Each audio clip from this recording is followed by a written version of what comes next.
ल हेर्नुहोस् साथी हो, अहिले चाहिँ जे होस् हामी दिङबुचेबाट माथि नागार्जुनको पिकतिर जाँदैछौँ। भन्दा पनि अहिले थोरै बसेर हामी चाहिँ यसो भ्यू देखाइरहेछौँ। जस्तै बिचको आइसल्यान्ड पिक भयो 6189 मिटरको अग्लो। धेरैजना क्लाइमरहरूले चाहिँ त्यो पिक पनि धेरै राम्रो चढ्छन्। र त्यता छुकुङ गाउँ पनि थोरै देखिरहेछ हामीले। छुकुङ अनि इम्जा भ्याली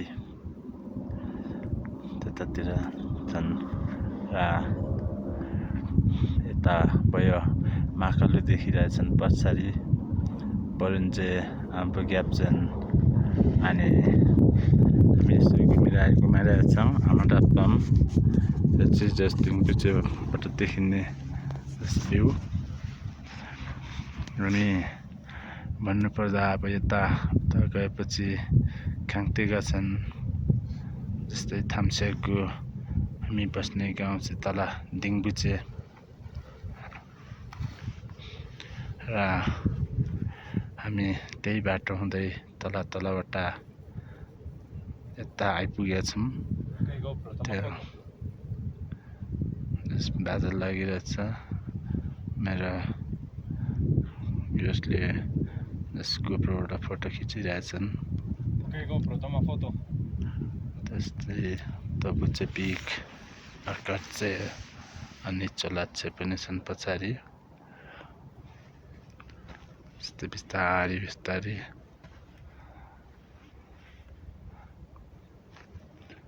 जस नागार्जुन पिक यसको पछाडि पर्छन् अलिकति।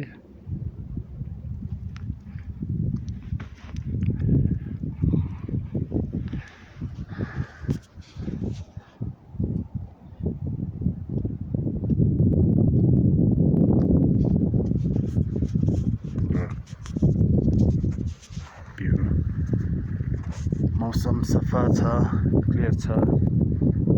र हामी चाहिँ आज यता हाइकिङ साइड ट्रिप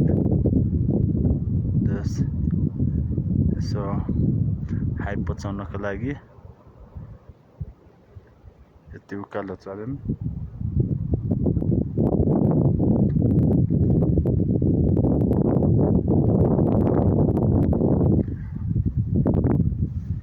भोलि हामी लबुचे जाँदैछौँ।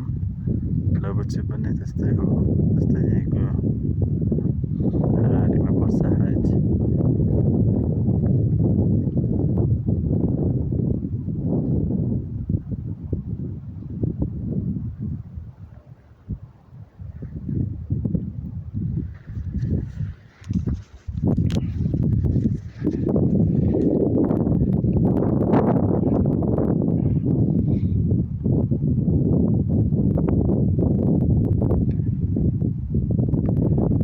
त्यो चाहिँ खोला चाहिँ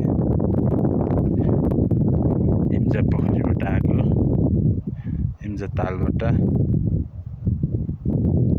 हेर्नुहोस् साथी हो, अब यहाँबाट चाहिँ गएपछि जो त्यो माथि लोच्छे छ,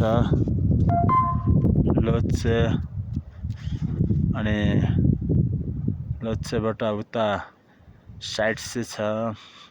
र त्यो बिचको यताको आइसल्यान्ड पिक अनि त्यो परको लेलिचुचोदेखिको छपलो आमाडाप्पम पनि महाकालु पनि देखिरहेछन्। जस्तै चाहिँ नेपालको चौथो हाइस्ट माउन्टेन र वर्ल्डको 5औं पर्नेछन्। बरुन्जे जस यताबाट नै पास गरेर गएपछि हामी जान सकिन्छन्। त्यहाँबाट पास गरेर गएपछि हामी अर्कै महाकालुतिर पुगिन्छन्।